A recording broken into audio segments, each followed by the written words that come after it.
अस्सलाम वालेकुम friends, welcome back to Top Smarties. Drama serial Adawat आने वाली किस्त तो बहुत ही ज़्यादा इंटरेस्टिंग है, क्योंकि जब से रेस्टोरेंट में नताशा और इंकसार को बेबी ने साथ में देखा तो उनको बहुत ही ज़्यादा जलील किया।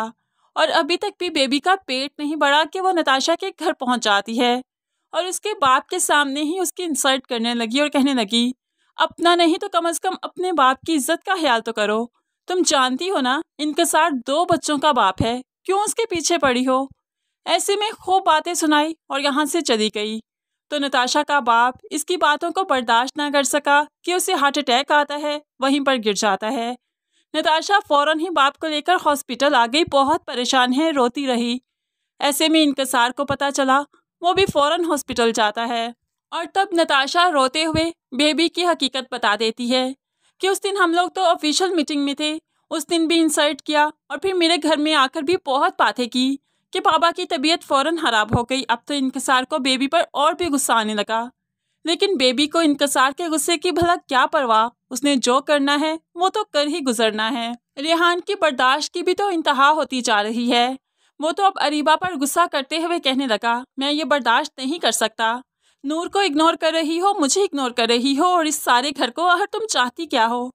लेकिन अरीबा रेहान को अब सीरियस लेती ही नहीं, इसलिए तो वो ये सब कुछ कर रही है कि रेहान को गुस्सा आए और इस रिश्ते से वो इसे आज़ाद कर दे। क्योंकि फाहद के साथ जो उसकी मुलाकातें बढ़ने लगी हैं तो उसे अपना ही घर अब बुरा लगने लगा है। वो रेहान से उकताने लगी है और चाहती है कि जल्द से जल्द वो वक्त आए जब रेहान उसे छोड़ दे, आज़ाद कर दे।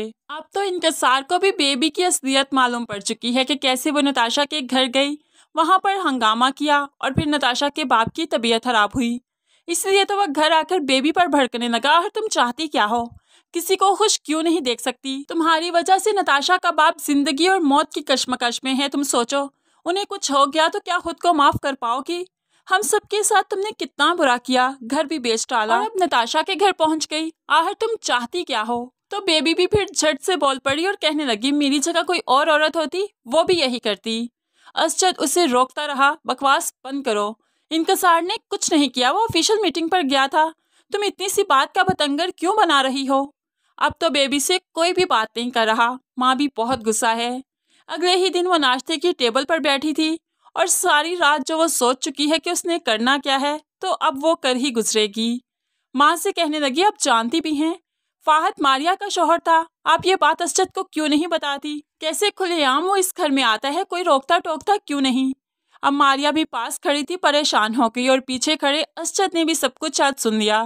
बेबी तो यही चाहती थी कि असजद के कानों तक किसी तरीके ये बात पहुंच ही जाए, जो कि आज पहुंच गई।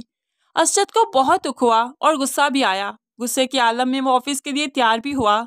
मारिया जल्दी से असजद के पास जाती है और उसे बात करने की कोशिश करती है। तभी असजद उसको पकड़ते हुए झंझोड़ते हुए कहने लगा, क्या मियाँ बीवी का रिश्ता इतना नाजुक होता है। तुम मुझे हकीकत नहीं बता सकी, मेरे बारे में तुम सब जानती हो ना, तुम्हारे बारे में मुझे भी जानने का हक था। ऐसे में मारिया रोने लगी और कहने लगी, ऐसा कुछ नहीं है, हमने हकीकत नहीं छुपाई, बेबी और अम्मी को सब बताया था, लेकिन फिर अम्मी ने ही आपको कुछ भी बताने से मना किया। बताएं, मैं उनके हुक्म की खिलाफ वर्जी कैसे करती, वो नाराज ना हो जाती। अब असजद को मारिया पर गुस्सा तो बहुत है, लेकिन उसे अपनी माँ पर भी गुस्सा है। माँ से भी सवाल करेगा, आपने मुझे सब क्यों नहीं बताया, जबकि मारिया कहती है कि आपको सब पता था। तो ऐसे में माँ नहीं चाहती कि असजद का घर खराब हो, इसलिए वो असजद को मारिया की पहली जिंदगी को इग्नोर करने को ही कहेगी, क्योंकि वो जानती है कि मारिया बहुत अच्छी है और असजद के साथ हमेशा अच्छे से ही रहेगी। तो फ्रेंड्स, कुछ ही दिनों में तो असजद भी संभल जाएगा, समझ जाएगा। ऐसे में बेबी को तो फिर मुंह की खानी पड़ेगी, क्योंकि जिस बात के लिए वो मारिया को हमेशा ब्लैकमेल करती थी, अब तो उस बात का भी डर नहीं रहा मारिया को। तो फ्रेंड्स, इस एपिसोड का छोटा सा रिव्यू पसंद आया तो जरूर कमेंट्स में बताइएगा। मज़ीद वीडियोस के लिए चैनल को सब्सक्राइब करके साथ बेल नोटिफिकेशन जरूर प्रेस कीजिए, ताकि आने वाली हर वीडियो बहुत आसानी से देख सकें। अल्लाह हाफिज़।